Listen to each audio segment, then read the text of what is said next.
And so tonight, I am delighted that dear friends and colleagues, Pat Benjamin and Melissa Hoffer, are here with us. We were in conversation about a month ago, a little more, and I was very struck that we found ourselves having a very big perspective on the ruptures that are underway, which I identified as evolutionary.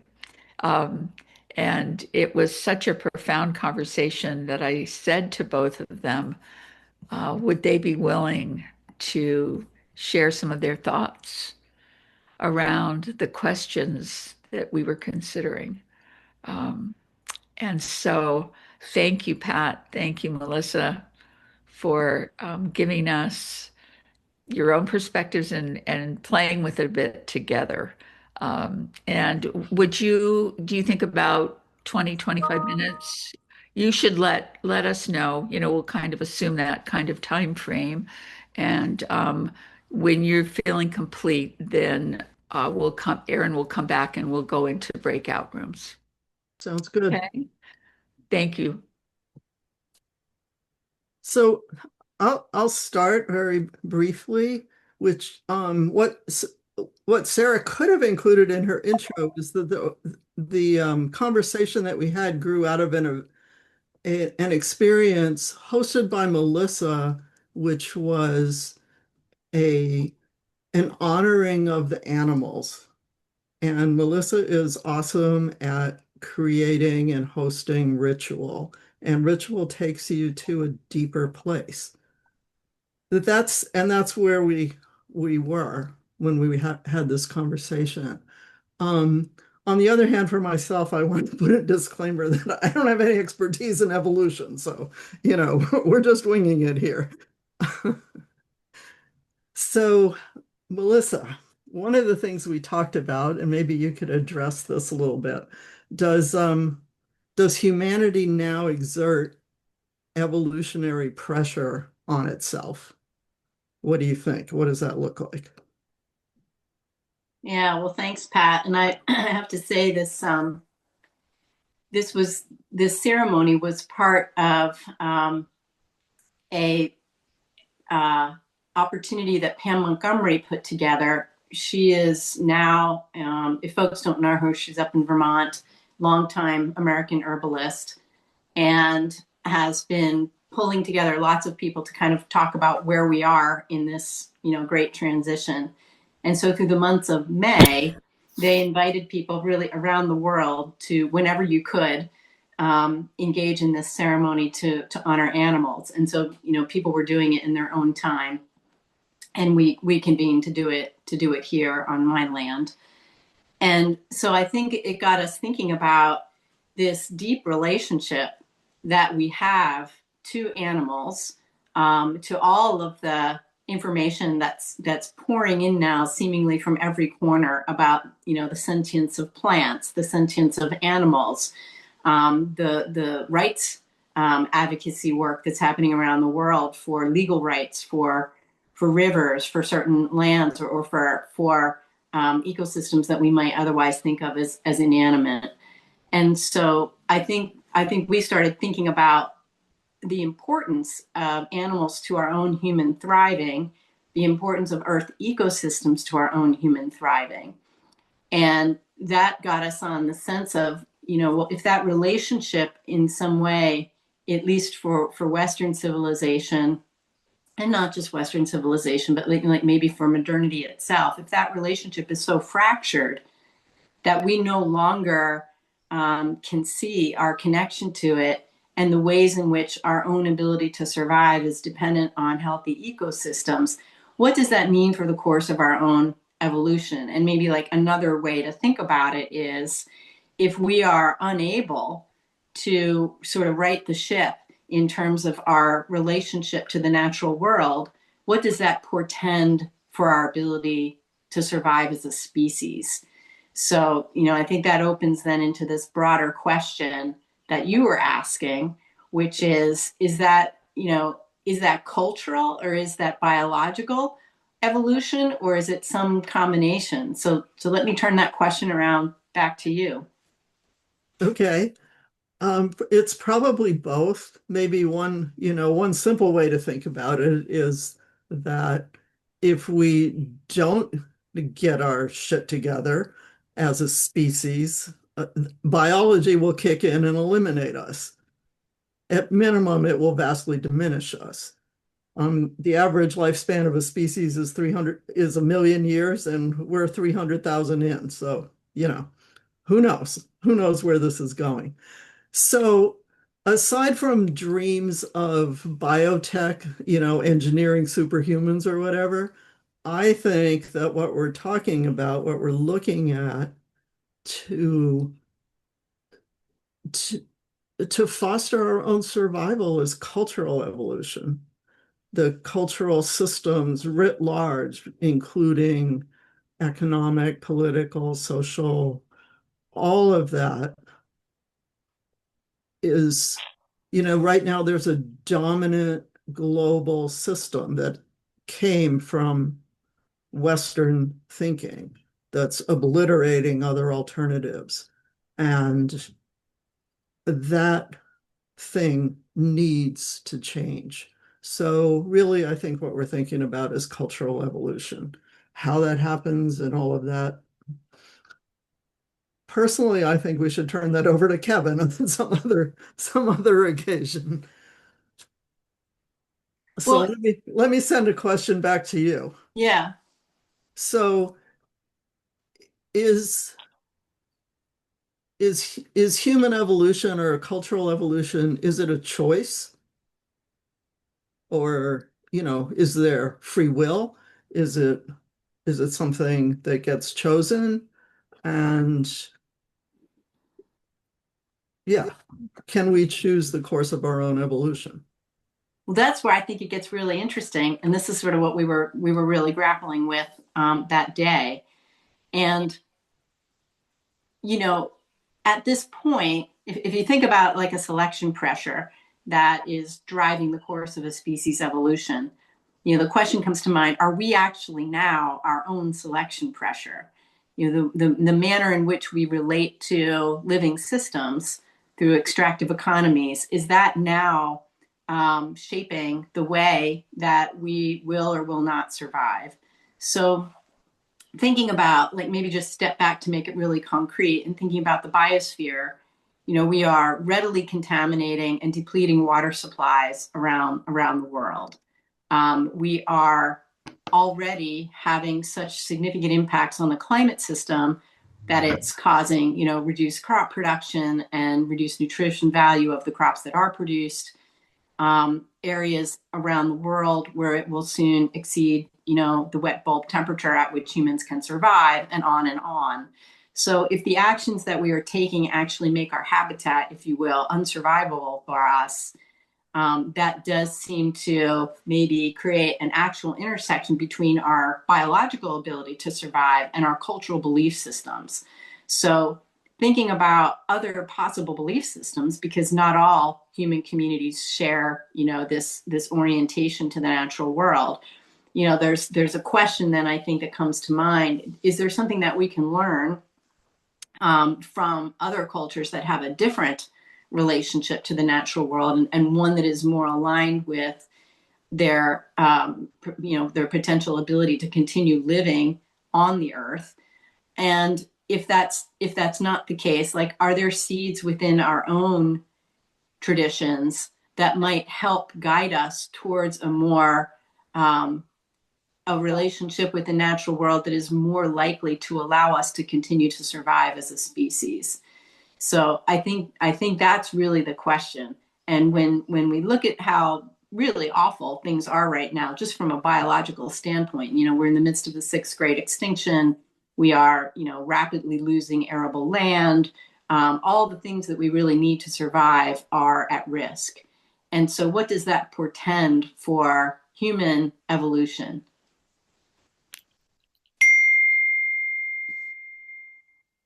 Bing. So, I mean, there's such a long list of damages that we're doing, that this dominant culture is doing. And it and it's also making us miserable, right? Um, the dominant culture is a psychological mess, from one trauma to another. Um, People are not happy. The the tensions that are the stresses that are created by massive inequality, by dysfunctional socioeconomic structures, by just that separation from the natural world, all of that is making us crazy. So, from that place, are we able to, are we able to make decisions to move in a direction that fosters life, including our life? Um, to me, that's an open question. Um, Let me throw it back to you then. It-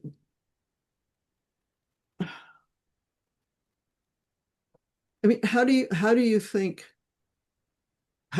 change occurs? How do we move ahead? I mean, you're immersed in the policy world, and yet our values and our policies seem really disconnected. How do you navigate that, and how does that make sense to you? Yeah, this is a question that I think about a lot, and I'm curious for your view as somebody who's thought a lot about social movements and the politics of these social movements. I guess where I'm landing, in this seventh decade is really about the power of story. And it brings me back to thinking, everything kind of flows from that. And I have been I have been reading Suzanne Simard's new book. She's the author of The Mother Tree, and now reading her new book, which you gave me a copy of, and I'm loving. And there's, an epigraph that starts it out by a Haida woman, Lisa White Kung, and she says, "What we do to the land, we do to ourselves." So it's so simple. It's so simple. And yet it's such a powerful teaching. What we do to the land, we do to ourselves. And so that immediately brings to mind all the implications for us as a human species. If we tend to the land, if we care for the land, which doesn't mean we have to give everything up about modernity. But, if we do that, how does that change our own ability to survive? So I think about that as like a powerful story and a powerful belief. And there's a lot of them out there. And there are even some, in my own tradition, I grew up Catholic. Um, we have St. Francis of Assisi. And St. Francis of Assisi is a really important figure for me in my life. And St. Francis had this incredible respect for the natural world and called, famously called, the birds and the deer and his wolf, these were brother and sister, brother moon, brother sun, sister moon. This idea of kinship with the natural world permeated all of St. Francis's thinking. So, like, is that the dominant belief of the Catholic Church? No, but it's certainly one that I gravitated towards as a child, and it's still really important to me. So I even think if you look at some of the seeds of our own, Western traditions, you can find some of these things there, and it becomes a way that we can reimagine our relationship to the earth. So I do think part of it has to come from storytelling, and I think that helps set the stage for a shift perhaps in belief systems. And it's interesting, I talked to lots and lots of people all around Massachusetts and around the country, in fact. And I do feel that even though we're very divided politically, there is a sense that, look at what's happening with data centers. That is really interesting to me right now. It's turning all the typical politics on its head. You have very conservative Republican folk who may not share a lot of viewpoints with Democratic folk, who are now saying, we don't really care the political stripe. We want somebody to come in here and take care of this thing because it's endangering our water, and it's using our farmland, and it's endangering, by using all this extra energy, it's endangering and causing our own energy prices to go up and endangering our supply. So it's really interesting to see people say, like, I don't want that. I don't want that thing that's going to harm the water. And I think maybe there is a place where we can start as well. That phrase, we don't want that. I've been thinking about that. I can't remember when this was. I think maybe 2 decades ago, there was this big student movement in France, of course, right? And and the refrain was, if this is the future you're offering us, we reject it, right? And so I think that brings us to the question of, if there's cultural evolution to foster survival, who decides? And before we end this, I want to touch on the technological dreams, right? Which data centers brings right up. And I think, we have allowed right now, I mean, this is in a short time span, but right now we've allowed a few tech oligarchs immense power. And much of the vision that seems to dominate that subculture is, we don't need the earth. We can leave the earth and go settle Mars, or some of them think, they'll maybe they'll still be here, but they'll be partly digital or something. They'll have implants and be enhanced humans, and therefore technology will provide this evolutionary push where we'll figure everything out. And then there seems to be another strain that's like totally disembodied. We can get beyond the meat and the bones and just upload our brains or our consciousness to somewhere or other. I don't know what the hell. And that is a very strong vision, and there's so much power being allocated to the people that believe those sorts of things. So, um, I'm looking at the time.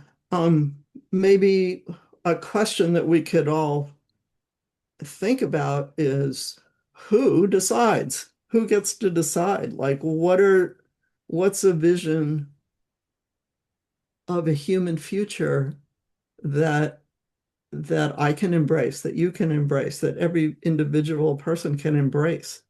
And who gets to decide? And then how do we go from here?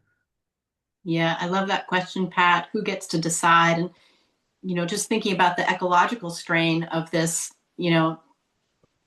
technological transhumance movement that's now happening, actually thinks, it is imperative, in fact, for humans to transcend the body and live on in a digital capacity. And that would be the best thing for the earth.